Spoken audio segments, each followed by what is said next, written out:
Olá, pessoal. Então, deixa eu passar aqui uma estratégia que eu vou procurar inserir nas demais aulas, que seria uma abordagem flash do tópico, tá certo? Já que tem muita coisa para falar, eu vou fazer outros vídeos complementares detalhando um pouquinho mais o que eu gostaria de passar aqui para vocês e fazer aqui um resumão, tá certo? Dos tópicos abordados. É um teste, vamos ver se isso dá certo. Então, a ideia é abordar com vocês o tema de uma prospecção sobre verdade e realidade. Qual o intuito? O intuito é a gente se situar melhor nesse ambiente confuso, nesse ambiente dúbio que parece ser, né? A nossa estrutura de vida sobre a Terra, né? Como é que nós vemos o mundo e como é que o mundo é? São duas coisas importantes da gente considerar, né? E a ideia desse ensaio, ou dessa reflexão, procura trazer para esse contexto. Então, qual é que é a minha ideia? Primeiro, é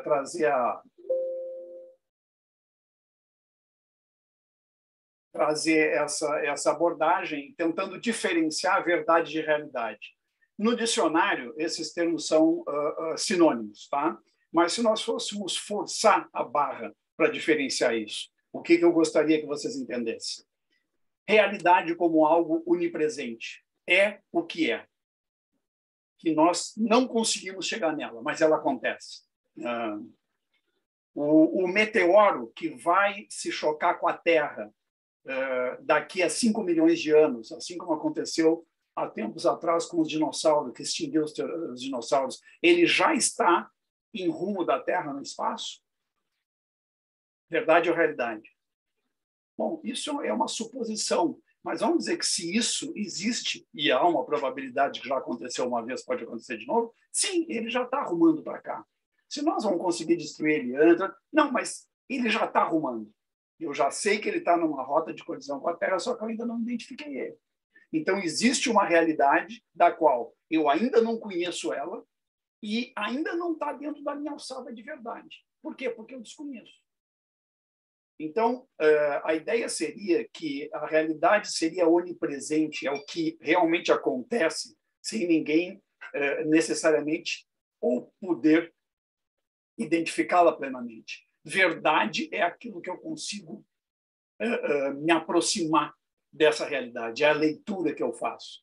E aí eu poderia construir várias dimensões que ela vem desde o indivíduo, que é a visão de mundo que cada um de nós tem, com base no nosso background de educação, de formação intelectual, de qualificação técnica, né?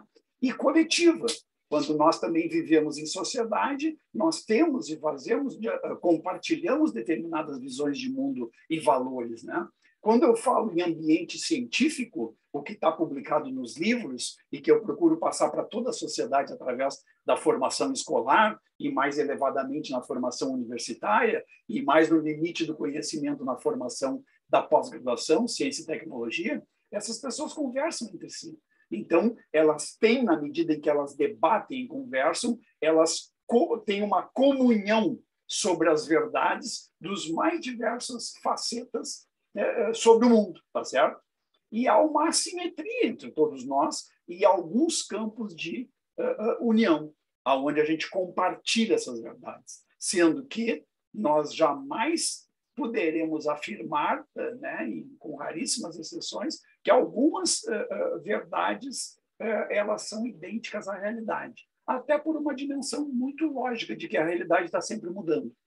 Se eu quiser saber quanto é que um campo, um terreno qualquer, um gramado, me produz de O2 por hora, eu posso fazer um experimento para medir aquilo ali. E eu vou chegar no resultado de uma experimentação que mediu quanto de O2 aquele gramado estava produzindo por hora.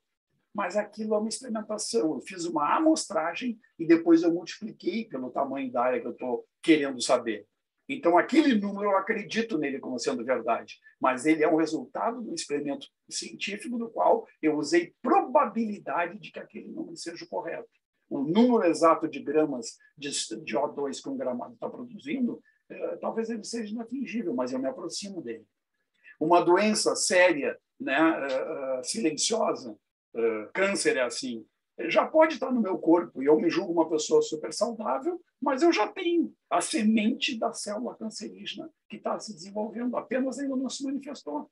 Então, a minha verdade hoje é que o sujeito é um sujeito saudável. Daqui a 10 anos vai se manifestar um câncer. Mas quando o câncer se manifestou, aquele câncer ele carrega desde que ele era adolescente, só que ele não sabia. Então, não era verdade que ele era uma pessoa que tinha algum problema de enfermidade. No futuro, quando a verdade se revelou, essa verdade passou a compor, mas já estava acontecendo muito antes, né? Quando a gente se alimenta, quando a gente tem hábitos danosos à saúde, fumar, né? Eu tenho um prazer enorme, eu estou super bem, mas eu estou devagarzinho construindo futuros problemas que, quando eles se revelarem, eles vão passar a fazer parte da minha realidade. Mas não quer dizer que eu já não estava criando esses problemas antes. Então, essa é a ideia central dessa reflexão. Quer dizer, eu faço aqui alguns questionamentos para o pessoal, tá? Para ilustrar, que eu vou passar rápido. O que seria a concentração de renda? Já entenderam isso? Sabem o que é? A busca da riqueza ou a busca da melhoria de vida é um motivador do crescimento? Ou seja, é por causa de todo mundo que quer ficar mais rico que o mundo fica melhor e que eu tenho gente inovando, criando empresa que, por sua vez, vai gerar renda, vai gerar novas inovações para o mercado? É isso que motiva mesmo, né? Porque a gente defende o liberalismo por isso. Os jovens que nasceram nas comunidades carentes do Brasil, eles só dependem do estudo e do próprio esforço para crescer na vida? É só nasceu, tá, eu vou ser um doutor.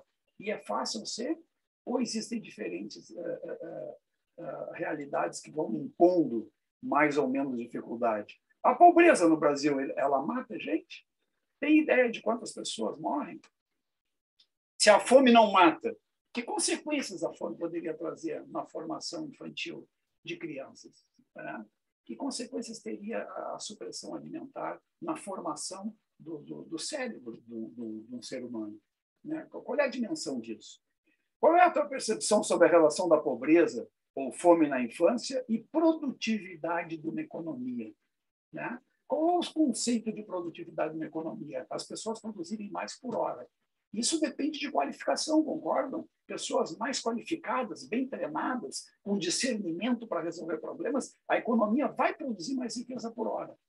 Se eu tiver pessoas com incapacidade de aprender, com deficiência cognitiva, vai diminuir a produtividade dessa pessoa? E se essas pessoas forem muitas, como isso pode afetar a produção de riqueza ou a produtividade, que em outros termos é a eficiência na produção de riqueza de uma sociedade toda, como a brasileira, que tem fome na infância, que tem pobreza e que pode ter essas consequências.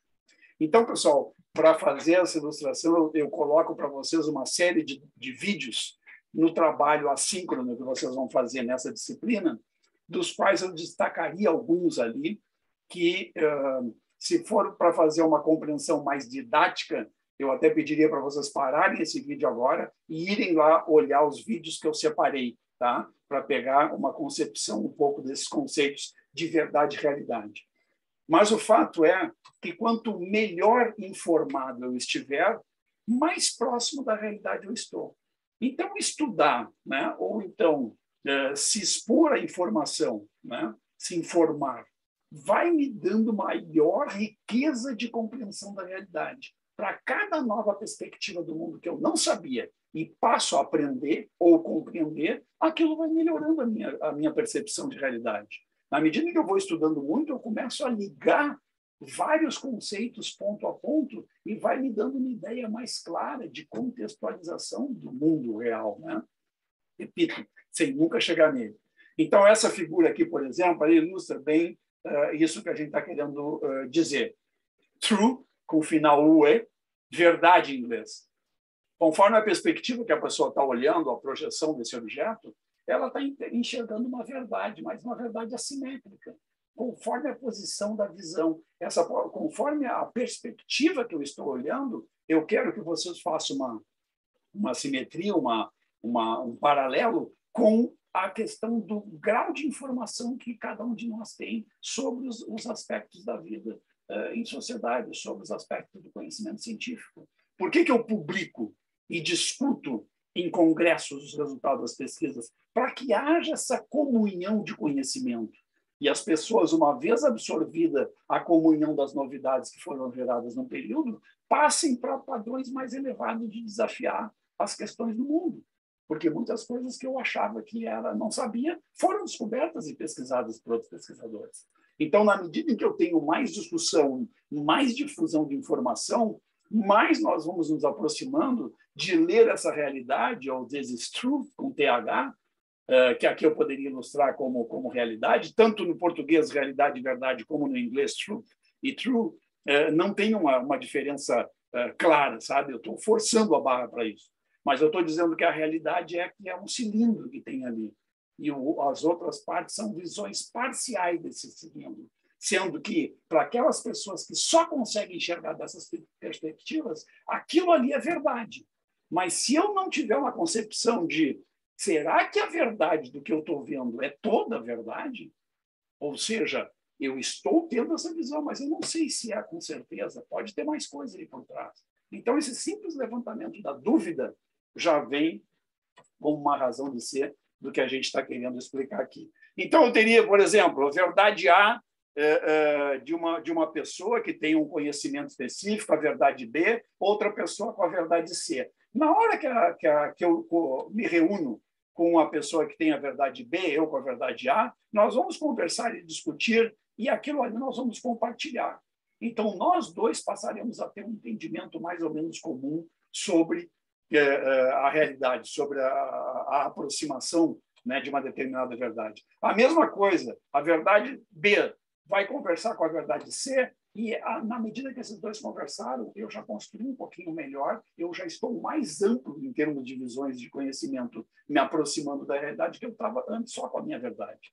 A mesma coisa se C e A conversam. Na hora que todos esses caras aqui sentam para conversar junto, eles ainda vão ter um ganho de dimensão sobre a leitura da realidade, ou uma identificação de verdade, que é a aproximação da realidade, mais completa ainda.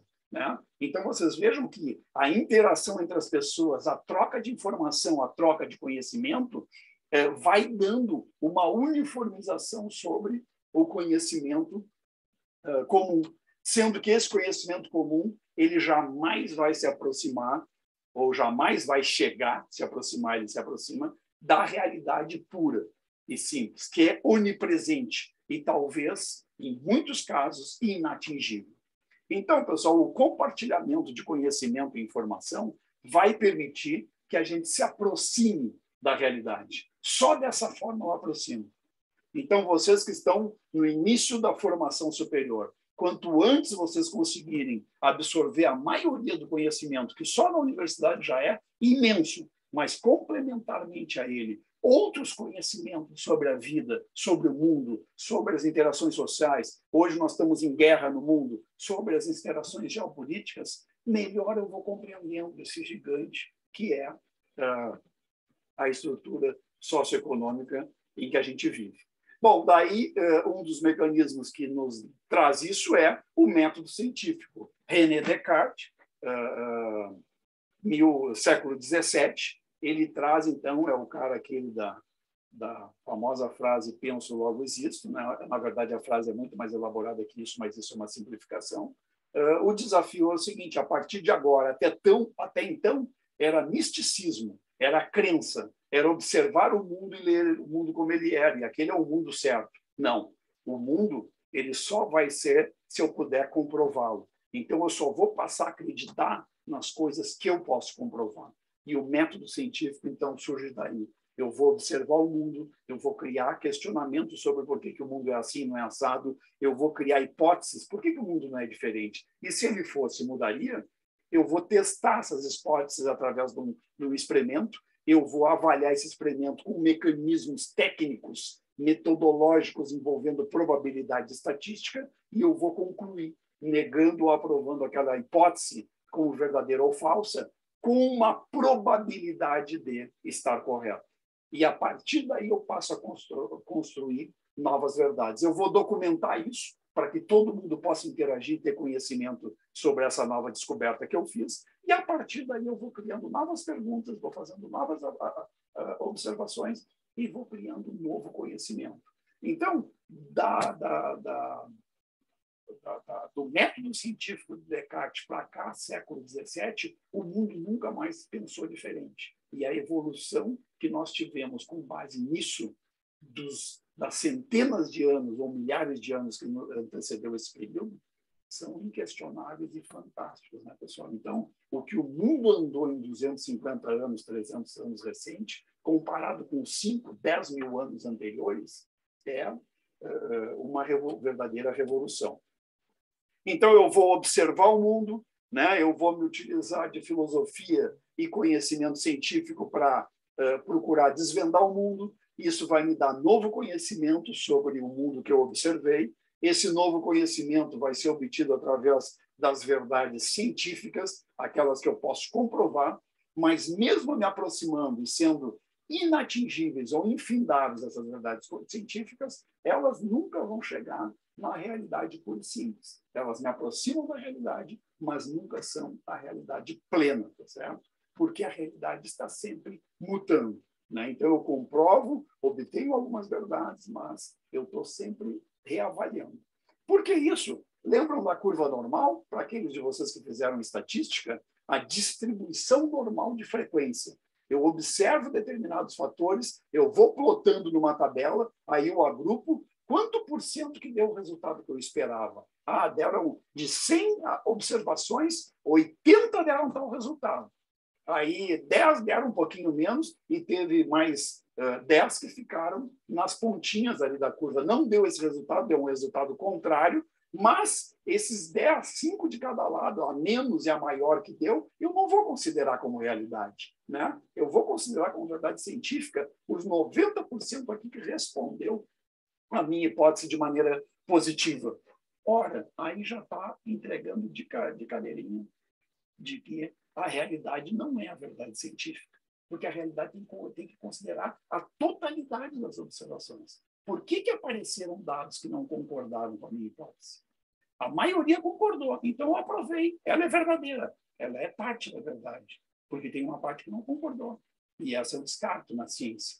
Então, aí, o detalhe da ciência não ser a precisão da realidade. Então, a ciência é a metodologia, eu chegar mais perto, e essa metodologia, na medida em que vai evoluindo e trocando sendo compartilhada, ela vai equalizando verdades. Na economia, a mesma coisa, pessoal.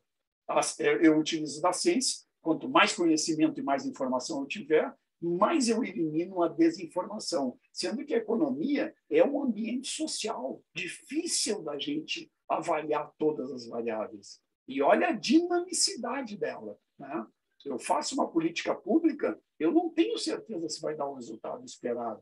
Eu aumento a taxa de juros para as pessoas gastarem menos, pegarem o dinheiro para poupar. E se a maioria não tem dinheiro sobrando para poupar, ela precisa gastar, né? Eu tenho inflação, então as pessoas estão ficando mais pobres, porque elas estão comprando menos. A inflação está deixando quantas pessoas a mais com fome por dia? Uma realidade dificílima de eu estimar, né? Aliás, dá para mim estimar, mas uma realidade quase inatingível, porque a todo dia está mudando, né? As pessoas, por causa de uma inflação alta, a empresa vende menos, porque a empresa vende menos, todo dia uma empresa quebra, e aí, ao quebrar a empresa, mais pessoas vão para a rua, e pessoas na rua não têm salário para viver daqui a um mês. E aí essa pobreza ela vai aumentando. Então, é uma coisa dinâmica, né? Difícil de eu chegar num resultado pontual. Bom, fazendo um link e concluindo aqui, esse slide sobre a questão da forma como o cérebro capta informação e aprende, tá certo? Então, observe que isso é um estudo já realizado há mais tempo.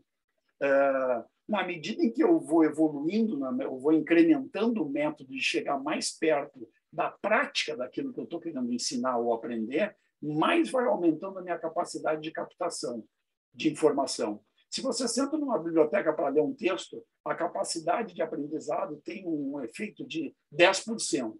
Se vocês estão aqui assistindo uma explicação de uma aula, melhora um pouquinho, 20%. Se vocês conseguem observar alguém fazendo o que vocês precisam aprender, aumenta mais ainda, 30%. Se vocês veem e ouvem, ou seja, um audiovisual, uma coisa que mostre o que está querendo ser explicado e ainda ajude a explicar os detalhes. Aumenta muito mais a capacidade. E não para por aí. Se eu estiver discutindo e interagindo, podendo perguntar o que eu não entendi, o grau de aprendizado ainda se eleva mais, 70%. Se vocês praticarem o que vocês estão desafiados a aprender, 80%. E o melhor dele, se vocês ensinarem alguém a fazer alguma coisa, o aprendizado de vocês sobre aquilo amplia-se muito mais ainda. Quando eu divido isso em duas abordagens, a passiva e a ativa, eu verifico ali que ver e escutar é a atividade ativa mais eficiente que eu tenho para fazer sem depender de outros, que eu posso fazer sozinho, né? Depois, todas as demais, eu tenho que interagir de alguma forma, né? Então, aí, eu teria que fazer um estágio, eu teria que fazer uma aula prática. Se eu quiser aprender mesmo a disciplina, eu tenho que ser monitor da disciplina. Porque daí eu vou ensinar aos meus colegas o assunto, que aí eu vou aprender como ninguém aprende. Mas essas aqui que são mais, vamos dizer assim, dependentes de outros contextos, vão ficar só com o passivo. Com base no passivo, pessoal, esses 50% vendo e escutando, que seria o caso de um audiovisual, o que nós estamos fazendo aqui, uma aula com alguma coisa que eu mostro, e eu podendo falar para vocês, escutando uma explicação. Há uns anos atrás, eu comecei a garimpar na internet, depois que nós entramos nesse maravilhoso mundo da comunicação, da rede mundial de computadores e, sobretudo, da produção e alimentação de conteúdo nessa rede, porque tem muita porcaria, mas também tem muita coisa boa. Eu comecei a me preocupar com economia inicialmente. Aí, como eu sei que a economia está muito relacionada com a história, eu também comecei a pesquisar documentários sobre história da humanidade. E, mais recentemente, acrescentei, porque também me interessei, com alguns temas de filosofia. E esse material eu disponibilizo para vocês no E-Aula em materiais complementares, 3 arquivos, um de história, um de economia e um sobre filosofia. Aonde eu coloco o quê? Eu vou garimpando, ou fui garimpando, eu tenho alimentado isso constantemente, e volta e meia revisado esses arquivos, porque os links aonde eu vou abrir um documentário no YouTube, na internet, às vezes se perdem, e eu tenho que ir lá e arrumar ele. Eu estou me dedicando a baixar todos esses documentários da internet e ter isso num lugar onde eu possa publicar no YouTube e nunca mais vai sair de lá. E aí esses links não se perdem mais, mas isso é um trabalho de segunda ordem. Hoje vocês vão olhar ali um material imenso sobre economia, tá? E sobre história, principalmente. Deem uma dedicada lá o quanto antes que vocês puderem. Tirem os finais de semana chuvosos de inverno e frio para fazer umas maratonas em cima daquele material e agreguem informação na capacidade ou no acúmulo de material e informação que vocês têm hoje já, com base no aprendizado que vocês tiveram até aqui. Eu quero dizer que a qualidade do material, uma vez que eu estou vendo audiovisuais, vendo e escutando, a dramatização que companhias como History Channel e Discovery Channel conseguem fazer nos dá uma capacidade assim de entendimento muito veloz de alguns fatos históricos que passaram pelos nossos livros e pelo quadro negro dos nossos professores lá adiante, longínquamente, na nossa escola, 1º e 2º grau. Mas é legal dar uma revisada, ainda mais tendo imagem documentando. Então, eu tenho não só a história da humanidade, dos grandes impérios antigos, como Idade Média e, mais recentemente, Idade moderna, sendo também ali alguns capítulos com história do Brasil. E na economia, a mesma coisa. História do pensamento econômico. Quando é que a gente começa a estudar quais são os preceitos da economia? Quais são os problemas críticos da economia? Então, documentários também abordando riqueza, abordando concentração de renda, abordando ciência e tecnologia, abordando poder econômico das grandes corporações para manter os seus mercados, além de grandes pensadores economistas que fundaram, vamos dizer assim, a racionalidade que hoje a gente vive, porque o fato é esse, todos nós estamos aí no mundo, né? Ele já estava aí quando vocês nasceram. Me resta agora eu me encaixar nele. mas eu vou me encaixar nele de qualquer jeito, assim, eu vou, né? O mundo é esse, então eu tenho que trabalhar e tenho que fazer isso. E o negócio é estudar e trabalhar o máximo de horas por dia. Aí passa 80, 100 anos, aí tu morre, vai embora e então dá para ser um pouquinho mais do que só isso, né? Vamos entender isso tudo que eu estou vivenciando, com uma maior capacidade crítica, uma maior capacidade analítica. Vamos entrar em menos briga com quem não sabe nada de nada, porque na hora que tu sabe um pouco mais, tu sai fora, entendeu? Vai tomar o teu vinhozinho ali no canto, vendo o pôr do sol. Não entra nessas brigas xarope de quem não entende nada de nada e é cheio de valores individuais para defender e que não agregam nada e causam mais confusão ainda. Vai na fonte do conhecimento, né? Então, era isso, pessoal. Eu deixo esse material aqui para vocês. Essa é uma aula resumo do que eu passei. É claro que na aula mais extensiva que vocês vão ter ali, eu procuro conversar com os alunos, eu abro espaço, eu trago mais exemplos, e eu vou fazer isso. Eu vou fazer mais um documentário ou dois abordando esses arquivos que eu tenho sobre esse material complementar, explicando um pouco das coisas que tem ali, que é interessante. Mas isso fica para um segundo momento, tá certo? Então, era isso. Eu agradeço aí para vocês o tempo despendido e um até mais. Obrigadão.